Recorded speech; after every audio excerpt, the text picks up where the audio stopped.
MLC పట్టభద్రుల ఎన్నికలు కాంగ్రెస్ అభ్యర్థిగా నరేందర్ రెడ్డిని గెలిపించాలని మెదక్ జిల్లా మండల కేంద్రమైన వెల్దుర్తిలో కాంగ్రెస్ మండల పార్టీ అధ్యక్షుడు మహేష్ రెడ్డి, నాయకుడు సుధాకర్ గౌడ్, నరేందర్ రెడ్డి, మల్లేశంలు పట్టణంలో విస్తృత ప్రచారాన్ని కొనసాగించారు. ఈ సందర్భంగా వారు మాట్లాడుతూ కాంగ్రెస్ ప్రభుత్వం ఏడాది కాలంలోనే ఇచ్చిన హామీలను నెరవేరుస్తూ ముందుకు వెళ్తుందన్నారు. గత ప్రభుత్వం 10 ఏళ్ల కాలంలో ప్రజలకు చేసిందేమీ లేదని, విద్యార్థులతో చెలగాటమాడిందని, పేపర్ లీకేజ్తో విద్యార్థుల జీవితాలను నాశనం చేసిందన్నారు.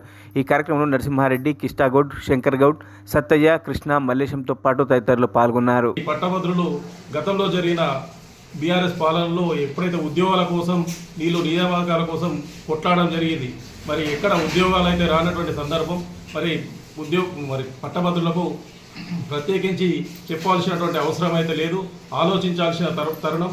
ఈ తరుణంలో గతంలో మరి ప్రతిపక్షంలో ఉన్నప్పుడు గౌరవనీయ జీవన్ రెడ్డి గారిని ఎమ్మెల్సీగా ఎన్నుకోవడం జరిగింది.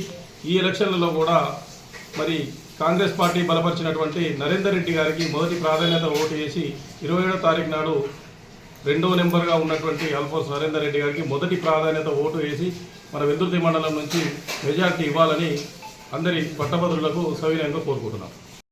జరిగే ఎమ్మెల్సీ ఎలక్షన్లో భాగంగా ఈరోజు వెల్దుర్తి పట్టణంలో పట్టభద్రులను కలిసి కాంగ్రెస్ పార్టీ బలపరిచిన నరేందర్ రెడ్డి గారికి మొదటి ప్రాధాన్యత ఓటు వేయాలని ప్రతి ఒక్కరిని కోరడం జరిగింది. ఈ కాంగ్రెస్ గవర్నమెంట్లో విద్యకు మరియు ఉద్యోగాలకు మొదటి ప్రాధాన్యత ఇస్తున్నాడు ముఖ్యమంత్రి గారు. కాబట్టి కాంగ్రెస్ పార్టీ బలపరిచిన నరేందర్ రెడ్డి గారికి మొదటి ప్రాధాన్యత ఓటు వేసి గెలిపించాలని కోరుకుంటున్నాం.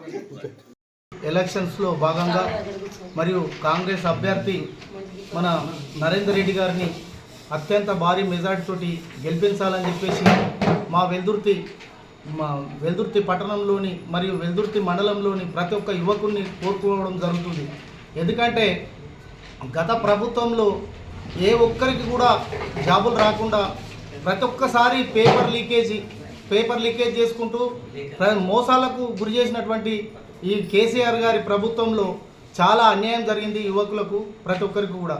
మరియు అదే కాంగ్రెస్ ప్రభుత్వం రాగానే మరి మొట్టమొదటగా ఉద్యోగాలను 55,000 ఉద్యోగాలను వేసిన ఘనత మరి ఇలా రేవంత్ రెడ్డి గారికి దక్కింది.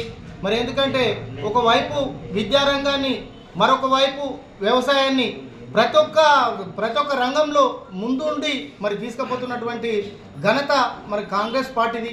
మరి ఈరోజు ప్రతి ఒక్కరిని కూడా కడుపులో పెట్టుకొని చూసుకునేటువంటి పార్టీ కాంగ్రెస్ పార్టీ.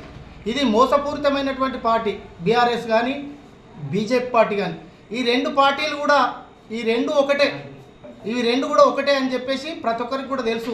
ఎందుకంటే వారు ఒక్కరిని కూడా అభ్యర్థిని పెట్టలేడు ఈరోజు టీఆర్ఎస్ ప్రభుత్వం నుంచి.